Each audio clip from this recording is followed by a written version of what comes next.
Yeah. Make some tea and get back here for the game competition. Indeed.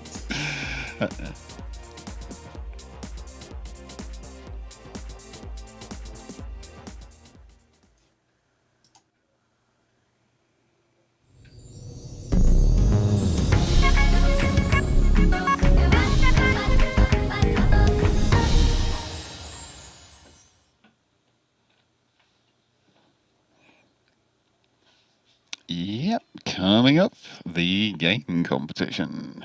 This is, as it says on the tin, make a game. And entry number 1 is VROOM by Thomas Jentzsch on the Atari 2600. Yes. 8 players on an Atari. You have to use, yes, you use not multi-taps, but whatever for the VCS, like splitters, and then you use paddles to rotate to advance your car. Right.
That was VROOM by Thomas Jentzsch.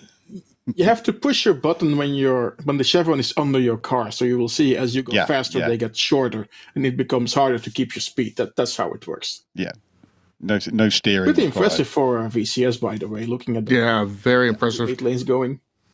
Folks, we're discussing how. Entry number 2, Batball by Kimmimi and Hannanan.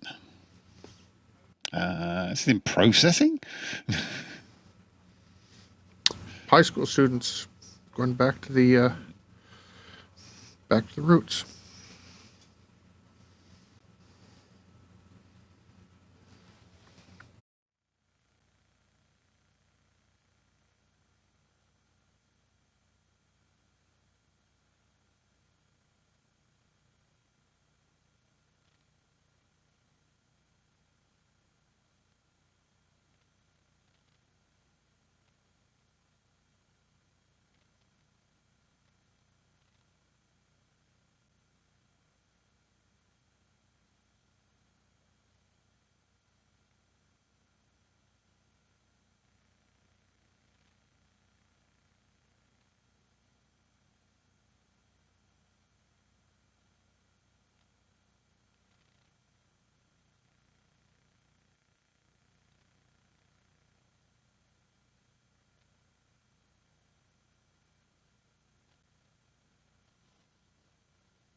Yeah, who doesn't like a bit of breakout there? That was Batball by Kimmimi and Hannanan. Kimmimi, sorry. Produced in computer science class in high school. Processing 3. Entry number 3 is Moonspire 2. I'm going to have to maximize the window. One level game for the C64. The aim of the game is to hack at least 80% of the computer terminals scattered on the Drax, the ship you infiltrated, then evacuate by finding the evac pad located somewhere on the ship. To hack the terminal, simply walk into it. You'll find out that some of the enemies can't be destroyed, killed, so you have to avoid them. It takes around 12 minutes to complete the game at full speed. So we hope you have some fun with it.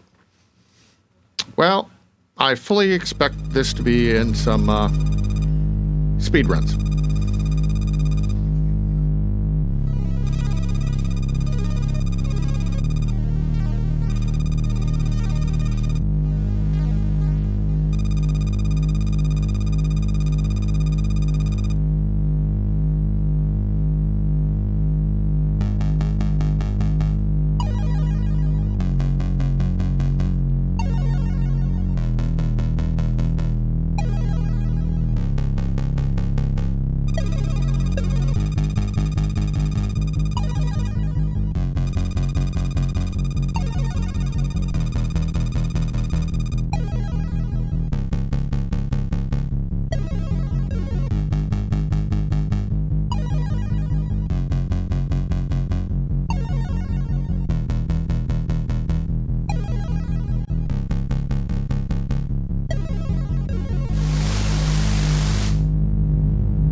That was Moonspire 2, and I'm just going to get the credits right while I can. Code by DM Victory, graphics and level design by rexbeng of bitplane technomantes, music and sound effects by agemixer of Skalaria, and production by heavy stylus of rgcd. I'm going to assume that was PAL and not working on NTSC yet. Entry number 4, Starblader by Retroguru on the Atari Lynx. Now, there you go. There's another retro handheld we've had this year. Yeah, it's a really great. I need to get one. But yeah. Coyote again.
Starblader by Retroguru there. The Shades of Barbarian.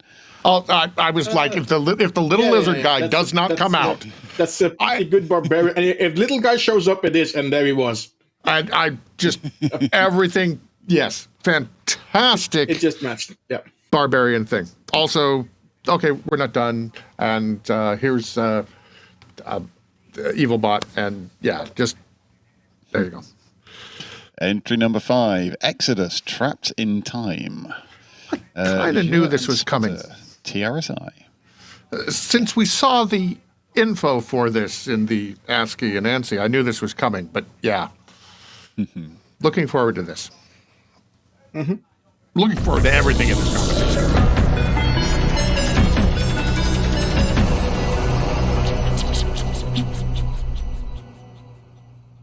Exodus, Trapped in Time. Hi, I'm Spotter from TriStar and Red Sector Incorporated. We are the Sleeping Gods. Welcome to Revision Online. Today, we don't show you another first, but another burst. It's a game. It's Exodus, Trapped in Time. And I wish you a sweet frag of mine. Hello, my name is Joe from TriStar and Red Sector Incorporated. Today we will present to you Exodus, an old school first-person shooter game. Exodus is a game that is a byproduct of the game engine Blast that I spent the last 8 months coding. Blast is platform agnostic, old school first person game engine coded completely from scratch in C++ and a little bit of assembly. It runs completely on CPU, no OpenGL, DirectX, Vulkan or any other 3D APIs are used whatsoever. Even though it's an old school classic style engine, it implements some of the most modern mechanics like physics, dynamic lighting, AI, completely destructible environments and others. It consists of 2 parts, the game engine itself and Blasted for Blast Editor, which is the tile map and gameplay editor. So with that said, enjoy the show and have fun.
The main technology behind Blast's rendering is the raycasting, well known from the early games like Wolfenstein 3D, Rise of the Triad, Blackstone, System Shock and others. In Blast, it's implemented as a mix of digital differential analysis, floating point calculations, and Bresenham's algorithm that handles the integer computations in order to achieve maximum accuracy while balancing maximum performance. The dynamic lighting affects all objects in the given sectors that illuminates in real time. The perspective-correct texture mapping of the floors and ceilings is done per pixel with single level of depth ray tracing that is processing each pixel's channel separately so the environmental illumination can take effect on the final frame that is being rendered. The AI is based on finite state machine with some twists. Blast supports gravity and Newtonian physics, which contribute to the fun factor by making colliding objects to bounce from each other in physically correct manner. The backbone of Blast is its entity component system, which makes it flexible and highly extendable by attaching different components to different kinds of objects dynamically on runtime. Of course, every good game engine comes with its tools. Blasted is a tile map and gameplay editor that helps the user build his own games and levels.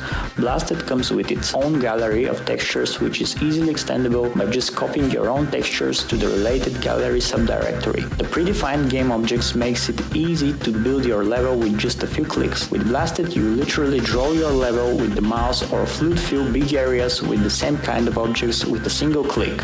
Each kind of object has its distinctive properties that you can fine-tune. Blasted has several layers separated by context: walls, ceilings, floors, actors, items, sprites, and light maps. Blast turned out to be a fun project that even John Romero himself appreciated when I demoed an early version of it to him.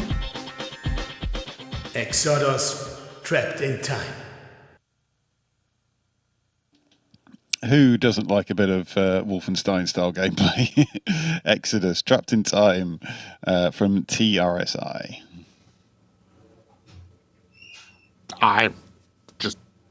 That was awesome. Entry number 6, Jab Runner by Team Hackefuffel. On the TIC 80. Gizmo and Womack and are always great on TIC 80, and I wonder what Bitch is going to do with the soundtrack. Unless, of course, they mixed it up and... yeah.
Gizmo, Bitch, and Mamak with Jabrunner there on the TIC 80, yes.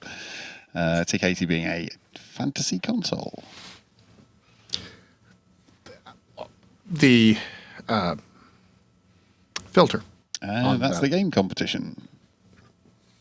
Looked fantastic. Yeah. I kind of miss the Mad Network games.